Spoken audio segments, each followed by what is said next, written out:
Welcome to Best Product Reviews. In today's episode, we will check out the best VR headset of 2021.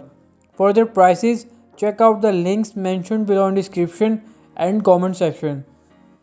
The best VR headset is an investment in pure escapism and is more than just your best route into Half-Life. Though that stunning Half-Life sequel is almost worth the entry price alone. After you have scoured the streets of City 17 for combined to destroy and headcrab zombies to stop, you can relax and watch a movie on a virtual cinema screen. Fly an X-Wing in Star Wars or even paint a physics-bending mural in virtual space in Star Wars. So guys, forget the naysayers. It is a great time to get into virtual reality. At number 5 spot we have the Samsung's Odyssey Plus. The Samsung's Odyssey Plus is a refresh of the original Odyssey head-mounted display. It is a big move forward and the best of the new crop of Windows mixed reality choices. Don't be misled by the Odyssey Plus mixed moniker. It is primarily a dedicated VR headset. The mixed moniker derives from Microsoft's initial willingness to bundle HoloLens into the same environment as its VR initiative.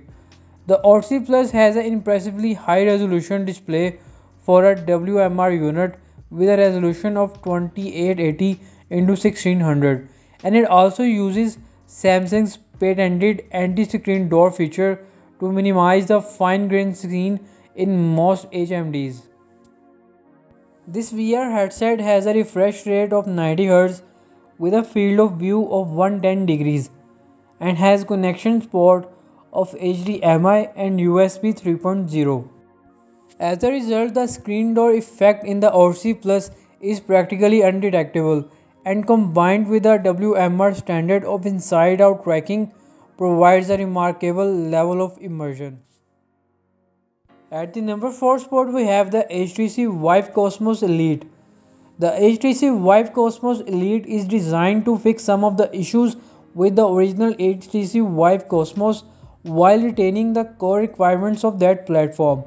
The dual 4.3-inch 1440 into 1700 displays with 90 Hz refresh rates are well worth keeping. The Cosmos Elite comes with a Half-Life Alyx and a 6-month Vive Port Infinity subscription, which means you will have plenty of chances to test out your new headset. The Cosmos Elite is essentially the original Cosmos bundled with a first generation base stations and controllers and a different faceplate. This means you lose some of the original's inside out tracking immediacies but get improved accuracy for the trouble. It has a field of view of 110 degrees and has connection port of DisplayPort 1.2 and USB 3.0. So if you are looking for a premium VR gaming experience, you are going to have to pay a chunk for it, whichever solution you go for. At the number third spot we have the Oculus Rift S. The Rift S is an exciting proposition, but in all honesty it is a toss-up between Quest 2 and Valve Index for us.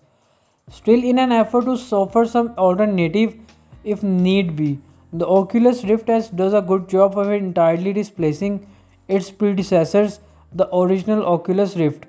It is definitely an upgrade too, but it's being sold at the same price point the original retailed for.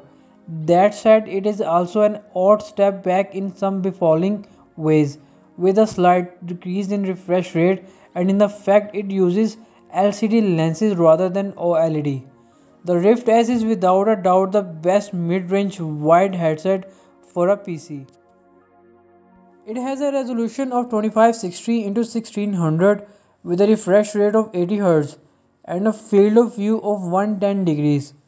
The connections of this VR headset is the DisplayPort Mini and DisplayPort with USB 3.0.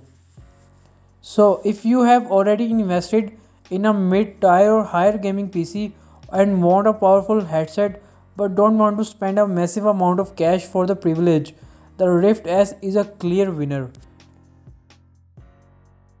At the second spot, we have the Valve Index. The Valve Index boosts some of the best visuals of any mainstream commercially available HMD with a display resolution equaling the Vive Pro, Quest and Odyssey Plus, but paired with a 120Hz refresh rate up to 144Hz in a currently unspotted experimental mode. The field of view at 130 degree is also best in class, and there is virtually no detectable screen door effect inside the headset. It also has some amazing technology and useful convenience features such as per finger tracking on the excellent index controllers, USB pass-through for future accessories, and great crystal clear audio through near field speakers that hover just off the ears. The connection port of this VR headset are DisplayPort, USB 3.0 and USB 2.0. So this VR headset, it is also comfortable to wear, built from carefully selected high quality materials and top notch weight distribution. And this is the best VR headset on the market. At the top spot, we have the Oculus Quest 2. The Oculus Quest 2 builds on the original Quest specs while still being more accessible. The Quest 2 is latest LCD, which has a resolution of 1832 into 1920 per eye, provides exceptional clarity for an entry level headset, enabling you to play a number of games that are either purpose built for the standalone headset and thus rendered by the onboard Snapdragon XR2 chip, or beamed from your PC using Oculus Connect and a compatible USB Type-C cable. The Quest 2 becomes more than a standalone VR headset thanks to the Oculus Connect. It turns into a VR Swiss Army knife capable of great on the go VR and gaming with Stream VR and Oculus Rift compatible games. It is now capable of up to 90Hz refresh rate thanks to a recent update, making it all that much a sweeter deal. There is even chatter on the airwaves about a possible 120Hz update, but we will have to wait and see. It is also one of the quickest headsets to set up on this list. While inside out tracking and hand tracking built in, you can go from unboxing to up and running in VR in just a couple of minutes. This VR headset has a field of view of 100 degrees with the Oculus touch controllers. So if you are looking for the best VR headset, then this is the one for you. So it's the end of this video. For further details and prices of these VR headsets, check out the links mentioned below in description and comment section. Thank you so much for watching the video.